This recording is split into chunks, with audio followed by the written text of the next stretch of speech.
झाले त्याला सांभाळत असताना मी प्रत्येक त्रासांचा दुःखांचा संकटाचा खूप सामना केला खूप पण मी हिम्मत हारलेली होते।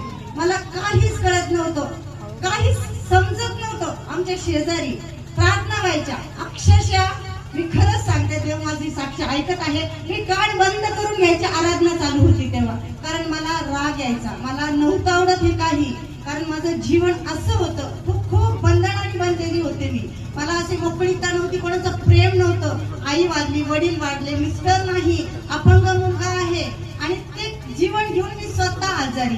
प्रत्येक महिन्यात शेवटचे 3 दिवस मी प्रत्येक महिन्यात आयसीयू मध्ये असायचे। मी गव्हर्नमेंट सर्वंट आहे, पण मला पेमेंट अजिबात नव्हता। माझा पेमेंट प्रत्येक महिन्यात येण्याच्या अगोदरच हॉस्पिटलमध्ये जायचा। मग मी काय करावं, कसं करावं, त्यामुळे माझी चिडचिड होणार, त्यामुळे मला राग येणार, मला माझ्या जीवनात कुठलाच असं अपेक्षा राहिली नाही, मला असं काहीच राहिलं नाही की मी काय करावं, कसं करावं। मला पुढचा माणूस बोलायचा तरी मला इतका राग यायचा, मी त्याला म्हणायचे मला कोणाशी बोलायचं नाही, मी फक्त काम करायचे आणि चिडचिड करायचे।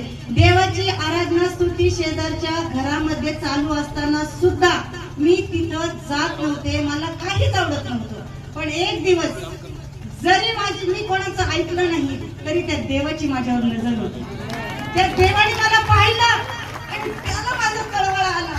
त्याने आमच्या शेजारच्या बाईला माझ्या घरी पाठवलं आणि ती मला म्हटली, 1 तास तू फक्त चर्चला चल। मी तिला नकार दिला, पण माझ्या देवाने मला तरी पण सोडलं नाही।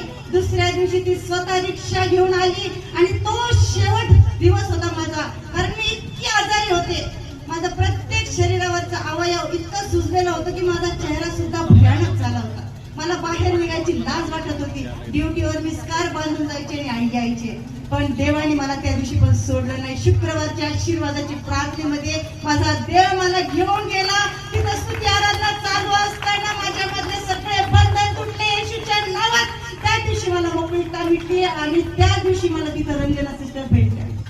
तो दिवस आहे आणि आजचा दिवस आहे, माझ्या देवाने मला सोडलं नाही आणि माझ्या रंजना सिस्टरांनी पण मला सोडलं नाही। देव त्यांना खूप आशीर्वादित करो। देवाच्या लोकांमध्ये मला इतकं प्रेम मिळालं, या प्रार्थनेमध्ये, आराधनेमध्ये, स्तुतीमध्ये मी वाढायला लागले। जसं आज दुपारी आपण वचन ऐकलं की आपण बाळ होतो, मी देवाकडे गेले तेव्हा बाळ होते, पण देवाने मला दूध दिलं, त्याच्यानंतर देवाने मला पौष्टिक अन्न दिलं आणि आज मी फक्त आणि फक्त देवाच्या वचनामुळे, स्तुती आराधनामुळे आणि पास्टरांच्या बरोबर, सिस्टरांच्या बरोबर राहण्यामुळे आज मी देवामध्ये प्रौढ झाली आहे। मला देवाचा अभिमान आहे, देवाच्या लोकांचा